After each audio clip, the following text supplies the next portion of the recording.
Late night skyline, that's when it hit me. Well, I got to have me some of that New York City.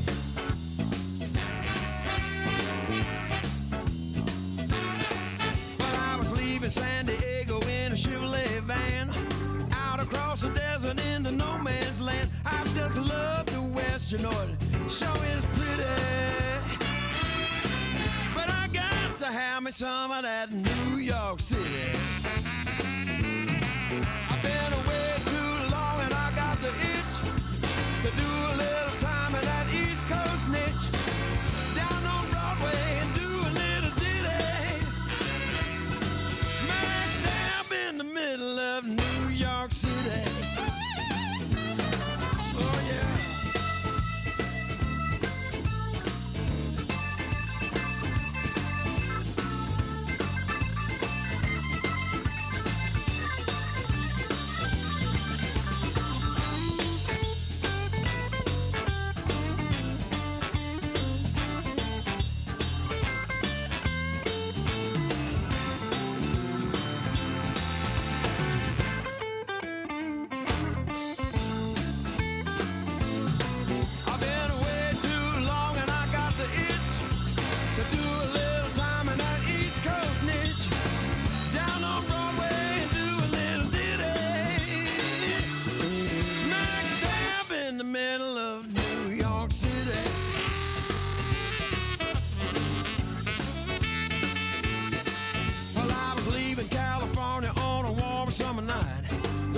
On my left and the mountains on my right.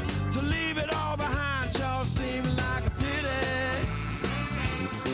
But I got to have me some of that New York City. Oh yeah. Oh yeah.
to go to Sugar Hill way up in Harlem. If you miss the A train, you'll find you've missed the quickest way to Harlem. Hurry, get on, now it's coming. Listen to those rails a thrumming. On board, get on the A train. Soon you will be on Sugar Hill in Harlem.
You must take the A train to go to Sugar Hill way up in Harlem.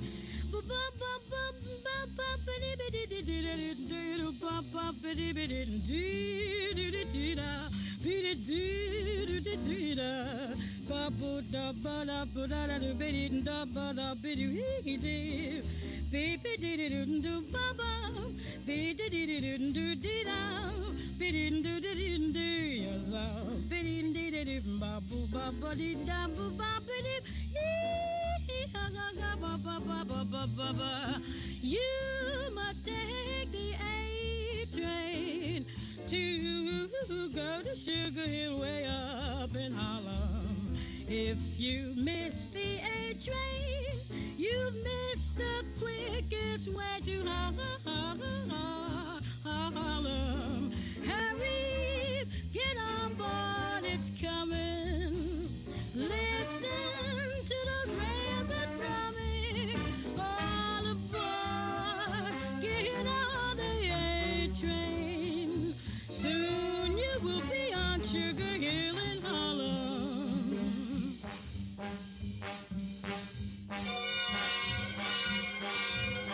All aboard.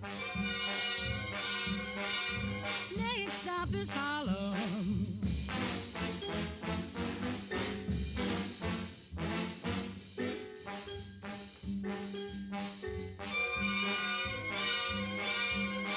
Next stop, Harlem. Come on, get aboard the A train.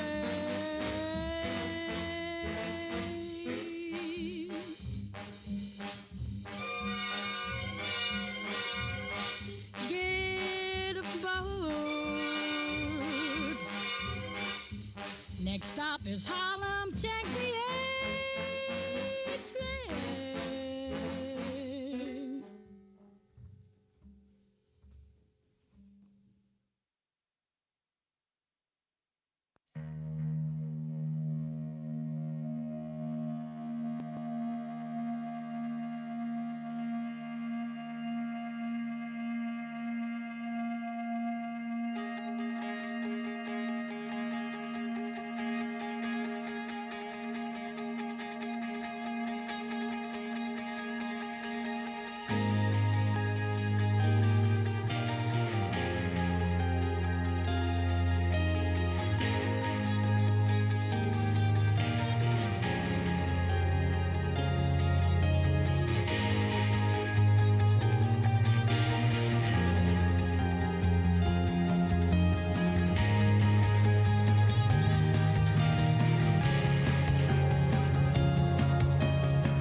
More you see, the less you know, the less you find out as you go.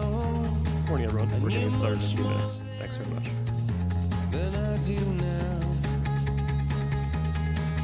Neon heart, day glow eyes, the city lit by fireflies. They're advertising in the skies for people like us.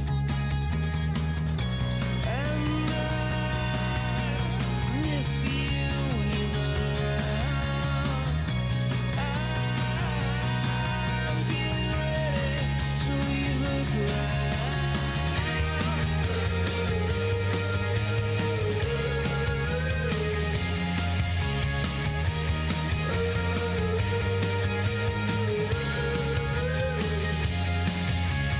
Oh, you look so beautiful tonight.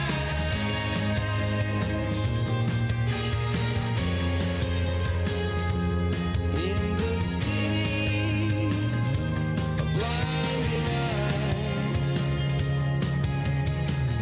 don't look before you laugh. Look ugly in a photograph. Flash bulbs, purple irises the camera can't see. I've seen you walk unafraid. I've seen you in the clothes you make. Can you see the beauty inside of me? What happened to the beauty I had inside of me?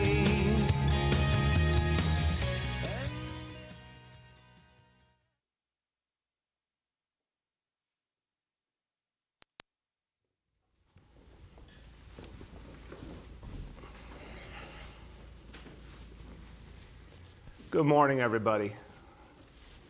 In a couple of minutes, we're going to talk about the fight against the coronavirus. We're going to talk about some really extraordinary efforts that are helping this city to move forward and helping to support people who keep us safe and protect our health and are bringing back this city strong. And there's something there to feel very good about. But first, we have to talk about the bad news, and the bad news is we continue to have a real problem around this city with shootings this summer.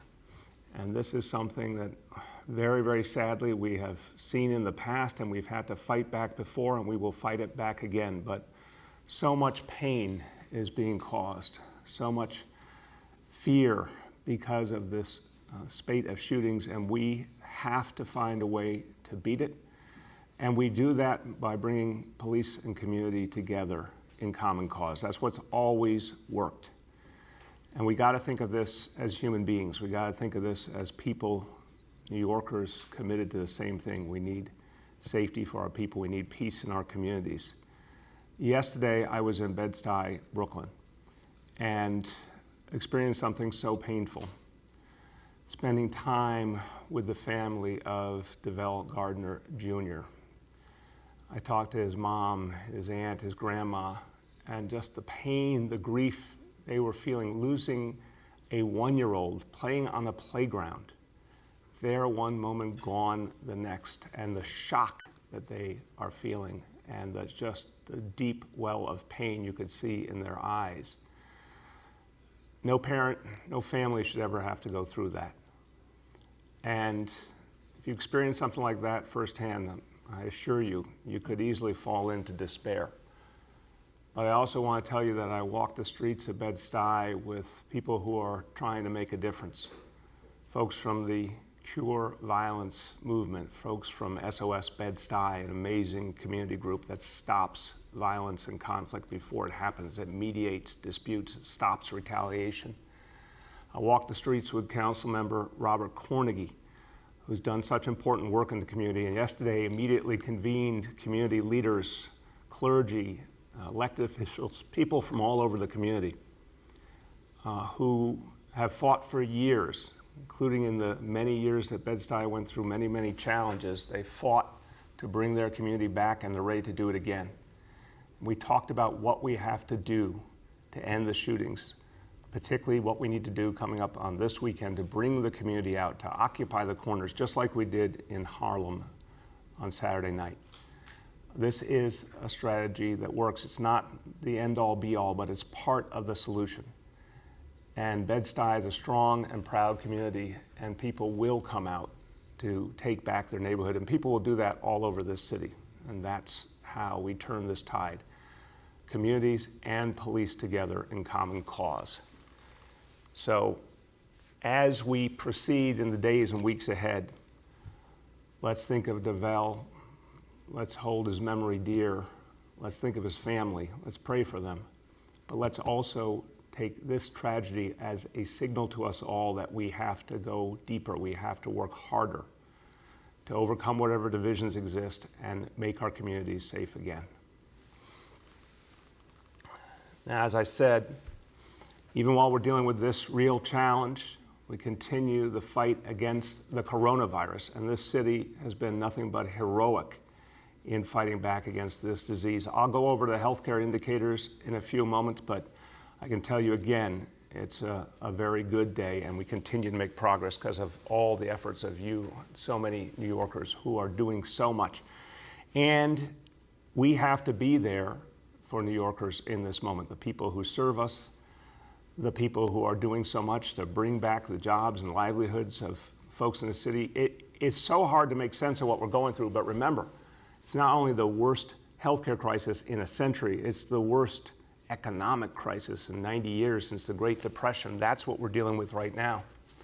And there just aren't enough resources to go around to help people. We've got to find more anywhere we can so that folks can get back on their feet. And that's where the good news comes in. The Mayor's Fund to Advance New York City has raised $54.5 million for COVID-19 emergency release. $54.5 million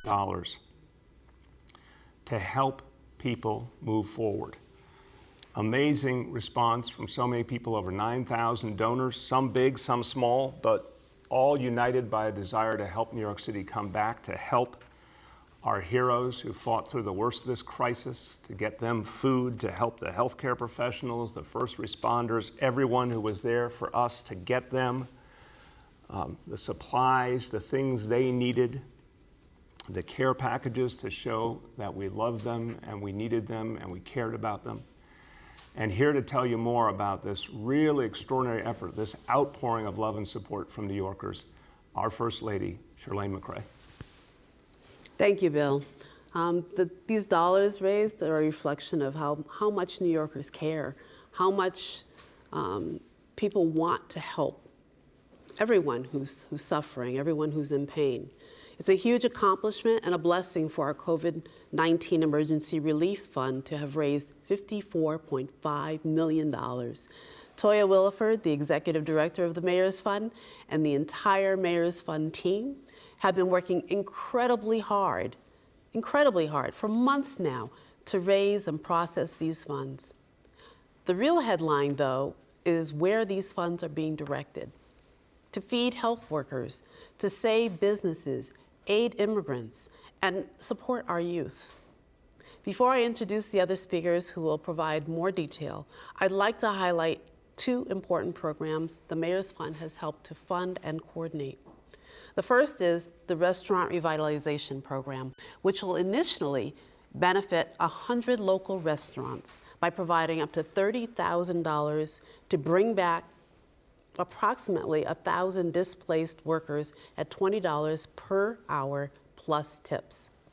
In Spanish, quiero mencionar algunos de nuestros programas más importantes que el Fondo del Alcalde ha reunido. Es el nuevo programa de revitalización de restaurantes que inicialmente beneficiará a 100 restaurantes locales, proporcionando 30,000 para traer aproximadamente 1,000 trabajadores desplazados a $20 por hora más propinas. Neighborhood restaurants are a priority because they're social and economic anchors. They provide meals, employment, and they're places where families gather for celebrations. After months of little to no business, these restaurant owners and their employees are hurting. Last week, I had an opportunity to visit one of these struggling establishments, the Scion Cafe. And what a neighborhood treasure. It has a long history of service in the neighborhood. And as I walked through the door and saw the wonderful Ethiopian art and sat in the back garden, I felt totally at home. I had the vegetarian platter, and the food was terrific. After all the tribulations they've been through, it was wonderful to be there with the owner and founder, BJ, and her husband, Padmore, and the whole staff. And as BJ said, the Restaurant Revitalization Program is a win-win for all and restarts a virtuous cycle for the community. Restaurant jobs at higher wages lead to families getting more support, more spending in the neighborhood, and a faster recovery for everyone in the community. But I'd like everyone to hear directly from BJ about what this program has meant for her and for her community. BJ? Thank you for having me here. I'm very grateful to be part of this program, especially supporting small businesses such as women-owned business. This being, the initiative can address many issues, such as food insecurity, where we'll be able to provide food for essential workers. When you see throughout the pandemic, essential workers have been the engine of this economy. They've been risking their life to provide healthy food to the community members, so they deserve fair wage salaries in order to sustain themselves.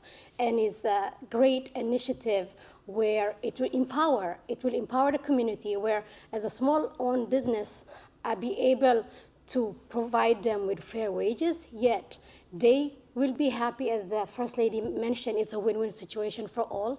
It's about empowerment and community development. So this initiative, I hope it's just the start. It will go for furthermore. And I encourage many small businesses to apply if they haven't done so. It basically will create a better New York where for equitable, fair wages, and empowering the community, as I said earlier. Another thing I wanted to say is this is a great steps that the city is taking care of the food insecurity, disparity. As at this moment, a lot of people don't know where's the next meal. With the ability to provide them with that, it will be great as well. And beside that, as well, the Fair Wages Initiative, it will create an equity in our community. I encourage and I hope it will come to a different level of initiative so we all can live in a sustainable and dignified way of living. Thank you. Excellent.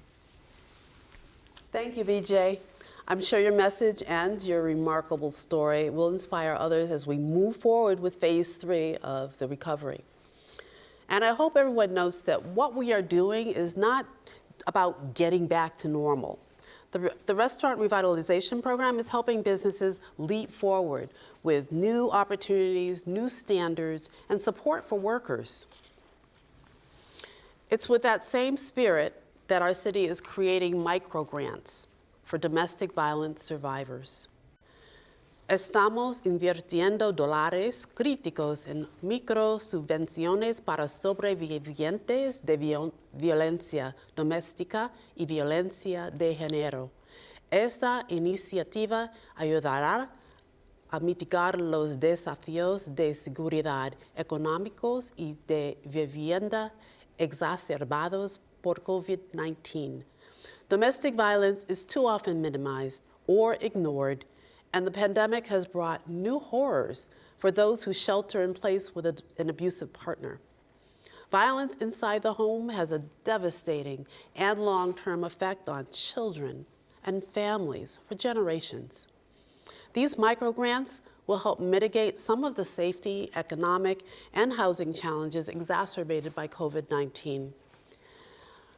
These grants are of critical importance, and if the last 6 months are any indication of what's up ahead, we know this is not going to be easy. But we have to build our city with opportunities and support for everyone who needs them. And we must have a particular focus on the most vulnerable New Yorkers. In Spanish, debemos construir la ciudad de que siempre debimos haber sido, con oportunidades para todos los que los necesitan y enfoque particular en los neoyorquinos más vulnerables. For more about these and other announcements, we're now going to hear from Toya Williford, our hardworking and never daunted by a challenge executive director of the Mayor's Fund. Toya? Thank you, Madam First Lady. The Mayor's Fund could not have achieved its goal of serving New Yorkers hit hardest by COVID-19 without the diverse cross-section of organizations and people who came together to support their neighbors, giving whatever they could afford to help New Yorkers weather one of the most challenging periods the city has ever seen. Their donations made vital programming possible for our city's most vulnerable communities. Programs like the Immigrant Emergency Relief Fund, which has so far provided 13,000 households across 180 zip codes, representing 41,000 New Yorkers with one-time emergency financial relief. Programs like the Summer Youth Employment Summer Bridge Program, for which we raise millions of dollars from the philanthropic community to add to the tens of millions in public dollars invested to ensure that 35,000 young people received online career exploration support, project-based learning programming, and most importantly, stipends. I'm happy to say that the program will start in just 2 weeks. We also collected goods and services worth millions that include not only life-saving personal protective equipment for our healthcare professionals and essential frontline workers, but also personal care products, phone chargers, iPads, and children's clothing and toys, among other items for New Yorkers in need. And finally, and most humbly, we received cash donations from more than 9,000 individuals across the country who, despite facing a national economic crisis, gave donations ranging from $5 to $5,000. No relief effort in the history of this administration has ever seen this level of grassroots support. We've come a long way since March, but we're not finished yet. The Mayor's Fund is committed to our mission to ensure a fair and equitable recovery for all New Yorkers. Thank you. Thank you so much, Toya. Thank you, Toya, and everyone at the Mayor's Fund. It's been an extraordinary effort and a labor of love, and you guys have done a great job. To our special guest, BJ, thank you for joining us, and thank you for the wonderful work you do in the community. And of course, Charlene, thank you for leading the way, inspiring these efforts. And you can see a lot of people are coming together to help New York City move forward. And it is, you could say, endless need on the one hand, but there's also endless desire to help. So whether it's folks helping our small business owners back on their feet, or going out and buying things from their local store to help them come back, whether it's the efforts to help our immigrant brothers and sisters that you heard Toya talk about, all the work for our healthcare heroes that happened in March and April, and we need to continue to honor our healthcare heroes. There is so much desire to help in the city in so many ways. So thank you to everyone who supported the Mayor's Fund, and that help continues to be needed as we fight back. And talking about fighting back, let's look at our daily indicators. And again, today, very good news, continued progress in this city, thanks to all of you. Indicator number one, daily number of people admitted to hospitals for suspected COVID-19 threshold is 200. Today's report, 46. Number two, daily number of people in health and hospitals, ICUs, threshold of 375. Today's report, 294. And percentage of people testing citywide positive for COVID-19, threshold 15% today, once again 2%. So that's really good to see. We continue at that really low level. Congratulations, everyone. A few words in Spanish. Hoy anunciamos que hemos recaudado más de 50 millones de dólares para combatir al virus. Este dinero ayudará a los más afectados por esta crisis, especialmente nuestros trabajadores esenciales, inmigrantes y pequeños negocios. Muchos neoyorquinos han trabajado duro para cuidar a esta ciudad y ahora tenemos que cuidarlos a ellos. With that, we turn to our colleagues in the media. Please let me know the name and outlet of each journalist. We'll now begin our Q&A. As a reminder, we're also joined today by First Lady Charlene McCray, MOIA Commissioner Bida Mostofi, Mayor's Fund Executive Director Toya Williford, the Public-Private Partnership Czar Peter Hatch, Senior Advisor Dr. Jay Varma, and ENDS GBV Director of Family Justice Center Operations Janice Jenkins. The first question today goes to Andrew Siff from NBC. Everyone. My first question has to do with daycare centers. Mayor, they opened yesterday. How many of the 3,000 opened, and how many kids attended? And does that tell you anything about the school year?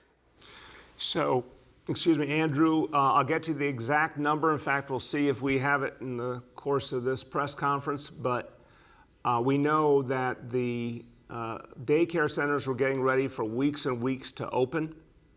And they were going through a detailed process with Department of Health. So they knew the potential was there. They were getting ready. From what I've heard, a lot ready to move immediately or very soon. We'll get you that number. But I want to also emphasize that is one piece of the child care equation.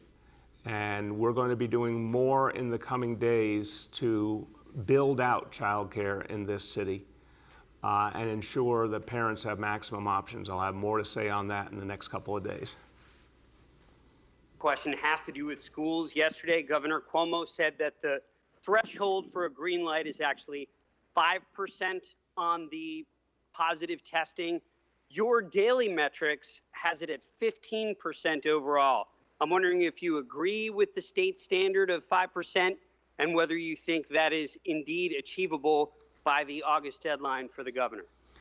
Look, I think one of the things that you've seen the state and city agree on is to be cautious. I mean, there's a reason why we have fought back from the worst of the coronavirus crisis, and it was because there was unity on being really careful and cautious. And so I think a standard that emphasizes safety is a smart standard. Right now, we've been well below that standard for weeks. I want to keep us there. And it really depends on everyone doing their share, wearing those face coverings and keeping the distance and really being smart about this disease. So I am very hopeful that based on that standard that we're going to be ready in September. The next question is from Matt Chase at Newsday. Hey, good morning, Mr. Mayor. Hey, Matt. How you doing? Good, man. What would you say to a young person in the suburbs who's reluctant to move to the city due to coronavirus and all that's going on? It's a great question, Matt, and I would say look at the history of New York City, how it has fought back from literally every major crisis and gotten stronger.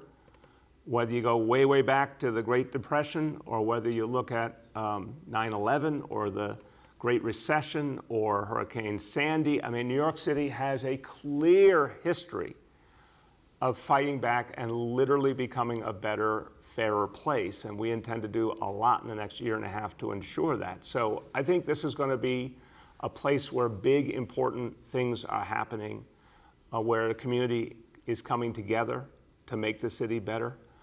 I also would note the obvious, Matt. You know, there were people who were putting us down around the country back in March and April.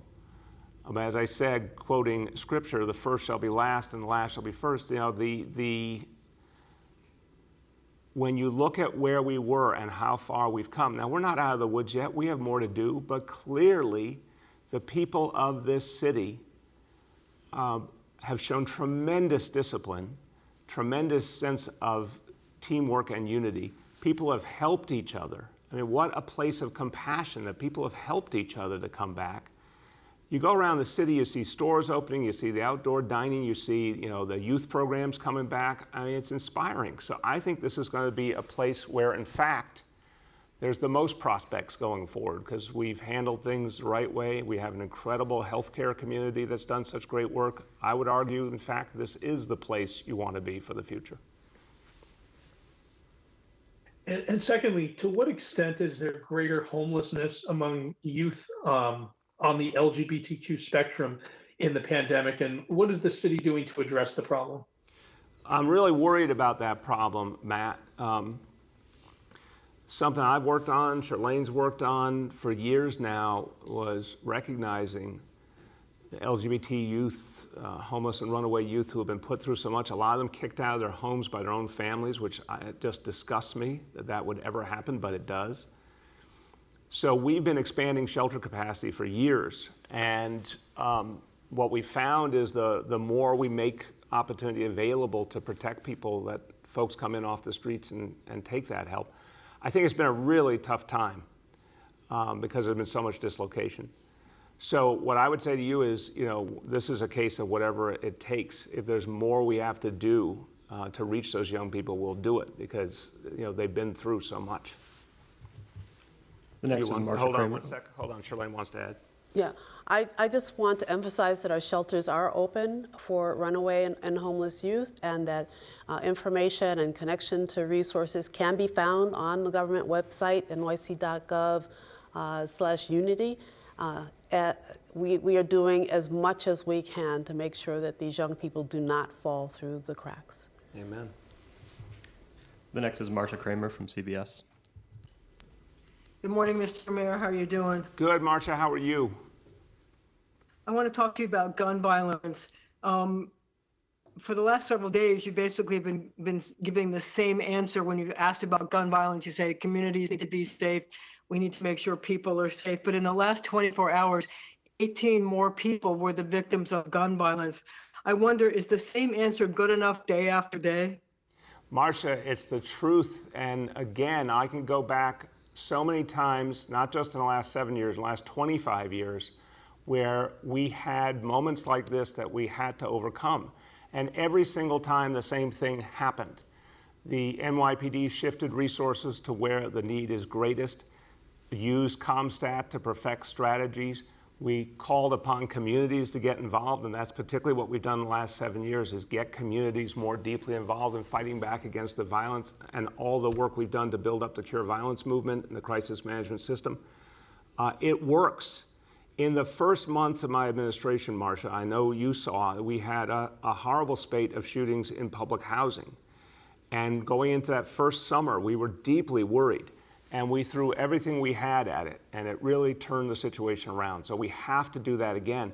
But Marcia, against probably the hardest backdrop we've seen in the city in decades because of the coronavirus, because everything's dislocated, because the court system's still not functioning. It's a harder challenge, but the solutions, the proven solutions do work. Mr. Mayor, my second question is this. Why do you say there's no correlation between disbanding the anti-crime unit and the horrific surge in shootings when logic dictates otherwise? And shouldn't Dermot Shea be fired if he can't get the shootings under control? Marcia, again, respectfully, Dermot Shea is one of the people who made this the safest big city in America. And again, if you or anyone else wants to ask the question, absent the recognition that we've gone through the greatest crisis in this city's history, and that every aspect of life has been dislocated. Families are suffering, people don't have jobs or school to go to, the court system's not working. I mean, come on, we are not dealing with business as usual here. But Dermot Shea is one of the people that made this city safe and helped us find a way through extraordinarily challenging circumstances. He felt, and I agreed with him, that it was important to make a change in our strategy, but to use the talents of our officers in new and better ways. And literally, I don't know anyone who knows more about how to do that than Dermot Shea. So I have faith that we're going to make the adjustments we need to address this problem. The next is Aaron Durkin from Politico. Hi, Mr. Mayor. I want to go back to one of the things you discussed yesterday, the spike that's been seen among young people. I'm just wondering, have you done any analysis as to what might be driving that, where these cases are being contracted? I'm sorry, Aaron, just clarify. You mean the 20 to 29-year-olds? Yes, yeah. Yeah, we are trying to figure out more. I'm going to let Jay Varma speak about it in a second, but I do think we've seen this concern around the country, Aaron. One question, of course, immediately is, as the crisis continues, how much do people remember to stick to the rules? We've asked a lot of people with the face coverings, with the social distancing, the shelter in place. It's a lot. And let's face it, it's harder in many ways on younger people.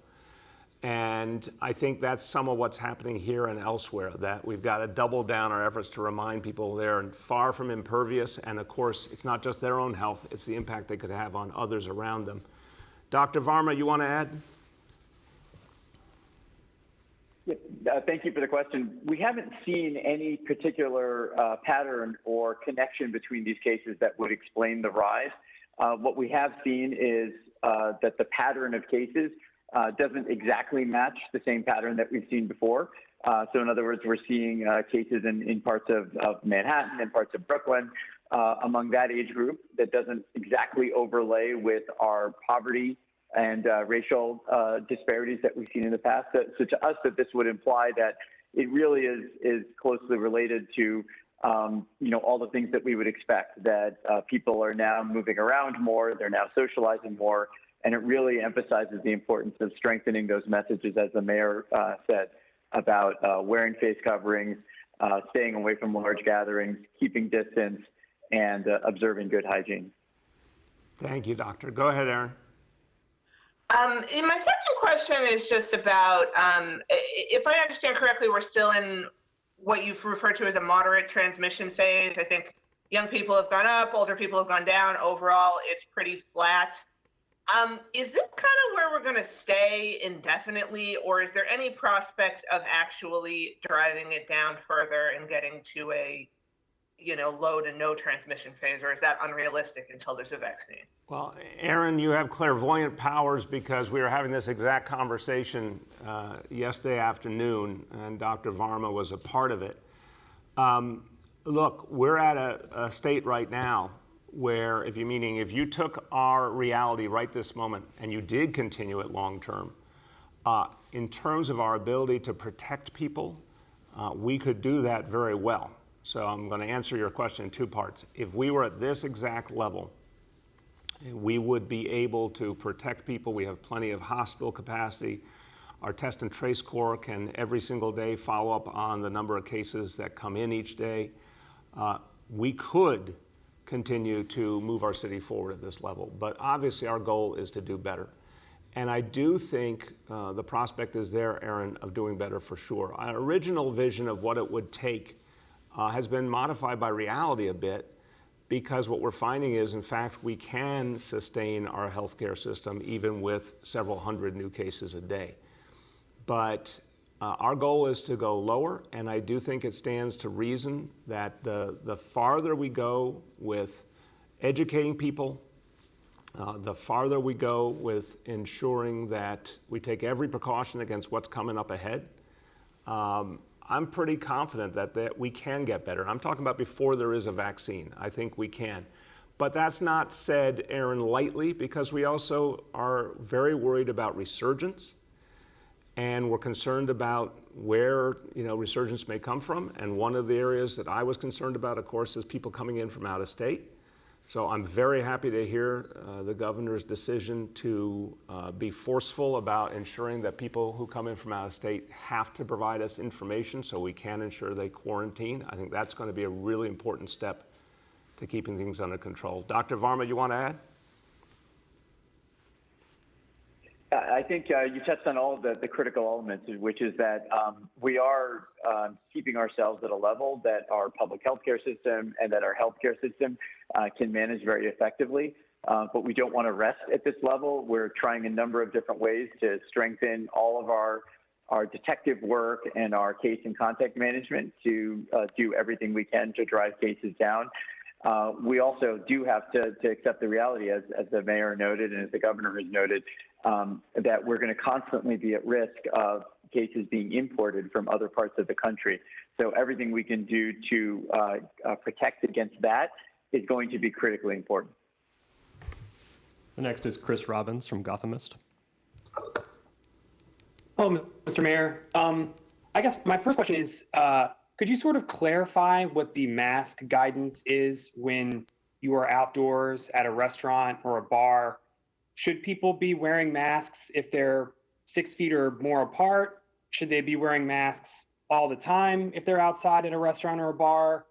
What are the basic rules of thumb for that sort of behavior, just to spell it out really clearly? Yeah, thank you, Chris. It's a great question. And just as I turn to Dr. Varma, a reminder, we've said from day one with face coverings, when you're talking about the group of people you live in the same household with, that's different because you're already in such direct contact. So if you're sitting at a restaurant outdoors with the people you live in the same household with, that's different than if you're with folks you're meeting up with who you don't normally come in contact with. So Dr. Varma will answer. I also want to emphasize what we said yesterday. When indoors, please, everyone, if there's anyone around, anyone you might come in contact with, keep that face covering on just on a regular basis, because we know it's hard to always judge whether you're 6 feet away or whether someone's going to be in close contact with you or not. So we are emphasizing now, take it up one more notch of safety and keep that face covering on indoors whenever anyone's around. But Dr. Varma, to the outdoor bar restaurant question. Our default recommendation always is that it's going to be safer for everybody to be wearing a face covering as much as they can, whether indoors or outdoors when they're around other people. But of course, we also have to accept the reality. If you're drinking, if you're eating food, you simply can't be wearing a face covering. So that's why the critical thing is to be, if you're with your family members, then of course, there's no reason to be wearing a face covering because you're spending time with them indoors normally elsewhere. If you're with friends or people you don't normally socialize with, we're trying to keep those gatherings as small as possible. So we have to accept the reality that when people are sitting at a table, it's not practical for them to be wearing face coverings. But we do, of course, want to encourage people to be using them as much as possible when they're in any situation where they're not surrounded by their immediate friends and family. Go ahead, Chris. Thanks. Second question for you. An MTA executive said yesterday that congestion pricing has been delayed at least a year from when it was supposed to start at the beginning of 2021. Given the city's reliance on outdoor spaces, given some people's reluctance to go back to taking mass transit, given that more and more people are going back to work, what specifically is the city doing to limit the number of private automobiles in New York City, especially in Manhattan? Are you looking at HOV restrictions? Are you looking at other sort of restrictions that were put in place?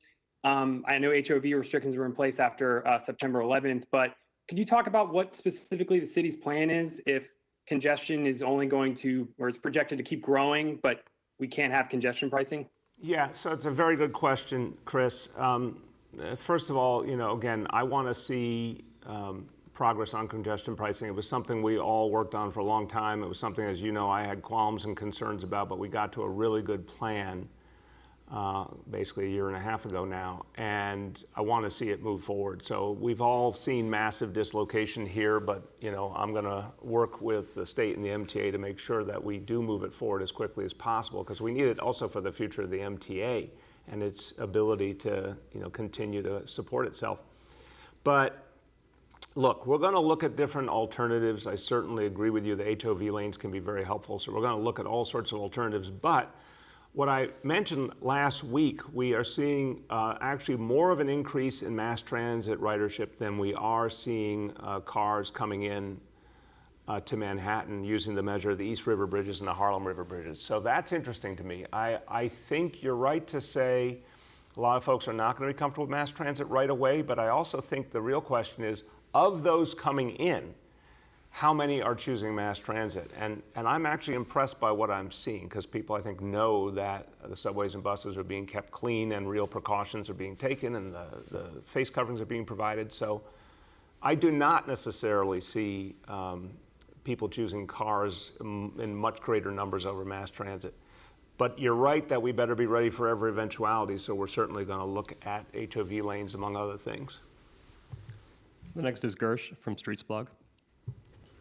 That's good you called on me just then, because I was actually going to follow up on Chris's question about the congestion pricing delay.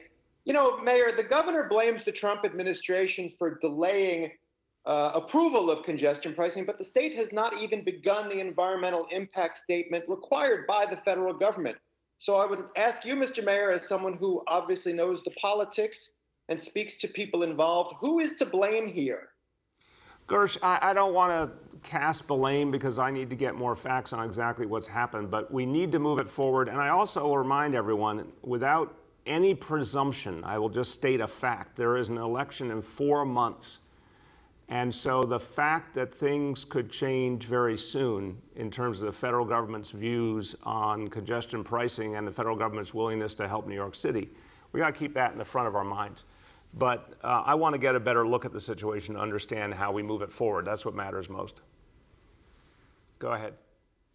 My follow-up, I'm sorry, Mr. Mayor, that doesn't really speak for itself, because if you don't want to cast blame, that's fine. The state has not begun its environmental impact statement. Are you urging the governor to start the environmental impact statement required by the federal government? So, Gersh, again, I want to get the full facts on why they're doing what they're doing, but what I want to make sure happens is that congestion pricing moves forward as quickly as possible, and I'll have more to say after I get more information on the current state of play. We have time for 2 more today. The next is Mark Morales from CNN. Hey, everybody. How you doing today? Hey, Mark. How's it going? Good. I had a couple of questions. The first is the NYPD still partnering with the FBI to do big gang and gun takedowns? And if not, why not? Yeah, Mark, last I have heard, that continued, that effort continues. I mean, we have a close working relationship with the FBI in fighting terrorism and dealing with gang issues, a whole host of things. I haven't heard anything having changed about that. And the second question I had was, is there any move or any plans in place to do something that's maybe not quite like anti-crime, but putting more plainclothes officers out, almost like the same function that like anti-crime used to do? Is there anything even close to that, or any other measures that are going to be implemented now? Mark, again, I want to make sure we are clear that the phrase, the name of the unit is anti-crime. All NYPD officers are involved in anti-crime. That's the nature of the work. And that unit is hundreds of people in a force of 36,000. And the fact is that there are numerous efforts being made to stop violence, including stopping the supply of guns to begin with. And that is something that we work on, the city works on with our federal partners. Everything our detectives do, everything our officers at the precinct level do, everything our neighborhood coordinating officers do to find out the kind of information that helps us with gun seizures. There's so much going on here all the time. And what the commissioner said at the time, that he thought that that unit, the way it was constructed, could do its work better with more modern approaches, again, a more strategic approach, greater use of technology, but less disruption to the relationship between police and community, because it comes back to this again. And I think this is an idea that's still not sort of fully appreciated. The leadership of today's NYPD understands that you cannot create a city that gets safer and safer without full participation of the community. And so if a particular approach is hindering that, you got to find a new approach. Last question for today goes to Ruven from Hamadia. Hi, Mr. Mayor. I wanted to ask you two questions straight at the top, then I'll hang up. They both have to do with the NYPD. First of all, there's been a lot of talk from the... Hey, Ruben, your voice is getting soft. Get closer to the phone. Sorry, can you hear me now? Try. Just speak loudly. Yeah, I'd like to ask you about reports of low morale at the NYPD, both from the NYPD brass and from the union leadership. So I'd like to ask you two questions about that. First of all, what do you have to say about that? Is that a problem, and what is your solution to improve the morale at the NYPD? And secondly, considering that there have been a rash of retirements at the NYPD, partly due to morale reportedly, are you reconsidering possibly your cancellation of the incoming class? Thank you. Thank you, Ruben. On the last point, look, the retirement numbers are based on a limited period of time. We can't really judge where things are going long-term based on that. Again, this is against a backdrop of an organization with 36,000 members. There are so many folks who want to join the NYPD, so many young people coming up who want to join what is the best police force in the country. So I don't think from what we're seeing right now that changes anything in our approach. Everything that we did in the budget, I think, was the right thing to do, and we're going to stick with that plan. And to the point about morale, it's been a tough time for everyone. The coronavirus to begin with, all the dislocation, all the pain for our officers who are out there doing their job, and yet the rest of the criminal justice system isn't functioning. So it's very frustrating if you do your piece of the equation and then there's nothing to hand off to finish up and make sure there are consequences for someone who has harmed another person. I understand why that is really tough for our officers and for the leadership. And, you know, they've also experienced, you know, a lot of negative feelings directed at them, which I think, I keep saying, I think there's a huge difference between the desire for reform, which is what we've been doing for 7 years now, fundamentally reforming policing, versus showing respect for police officers and the work they do. And I wish more people who wanted reform would remember that you've got to also remember the human beings who are doing the work and are protecting us. So I do understand there's a challenge there, but it's like everything else. What will make it better? Continuing to do the work and move forward, continuing to fight back the disease, getting our economy and our city restarted, continuing to build bonds with the community. The one thing I saw throughout the development of neighborhood policing, and I would ask NCO officers this constantly is, as they got to know community members more, did they have a deeper sense that they were being appreciated by the community? They always said yes, and they gave me a lot of examples of why. So we've got to continue to build that relationship between police and community. That is how we move forward, and that's how we improve morale for everyone. And look, on that note, everybody, let me conclude with this. Every time we're going through a tough situation, it's important to remember the power of unity, the power of people reaching out to each other and looking for a common solution. Even against that unspeakable pain I saw yesterday in Bed-Stuy, you could not miss the resolve of community members to go in a new direction, including folks who put their lives on the line as part of the Cure Violence movement and the crisis management system, who go out there to stop violence before it happens. And obviously our police officers who serve in Bed-Stuy and so many other communities. Folks are clear that we have to find a way forward, and we always do in New York City. But it comes from actually finding our way to each other, making that common cause, and resolving that we're never going to let ourselves go backwards. That's what we have done throughout the coronavirus crisis. That's why we can actually say today that we're in much stronger shape than, tragically, so many other parts of the country. Never forget what we can do together. We keep proving it every day in New York City. Thank you, everybody.